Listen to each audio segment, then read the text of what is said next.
एक मोठी बातमी बीड जिल्ह्यामध्ये 15 दिवसात तिसरी हत्या घडलेली आहे। माजलगावमध्ये एका तरुणाची भर दिवसा सगळ्यांच्या समोर धारधार शस्त्राने हत्या करण्यात आली। बाबासाहेब आगे असे या मृत तरुणाचे नाव आहे। या हत्येचं कारण अद्यापही कळू शकलेलं नाहीये।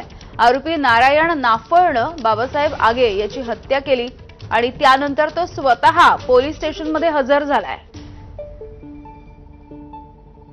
स्वानंद पाटील आमचे प्रतिनिधी आपल्याला माहिती देतात। स्वानंद, काही कारण कळू शकलेलं आहे का आणि आरोपी सध्या पोलिसांसमोर हजर झाल्याचंही कळतंय? नक्कीच यामुळे आपण बघितलं तर गेल्या 15 दिवसाची तिसरी हत्या आहे। आधी शिरसाळा येथे असंच एक प्रकरण झालं होतं आणि पती पत्नी जे होते आरोपी स्वतः शिरसाळा पोलीस, त्यानंतर अंबाजोगाई येथे देखील एक घटना झाली होती आणि आज 15 दिवसातच ही तिसरी घटना झालेली आहे। आणि या माजलगाव येथील जो बाजार रोड आहे, बाजार रोडवर ही हत्या करण्यात आली। कोयत्याने वार करत पाठीवर वार केल्याची प्राथमिक माहिती भेटली आहे आणि हा आरोपी स्वतः आता जो आहे तो पोलीस ठाण्यात हजर झाला आहे आणि या प्रकरणी गुन्हा देखील दाखल करण्याची प्रक्रिया सुरू असल्याची माहिती समोर आली आहे।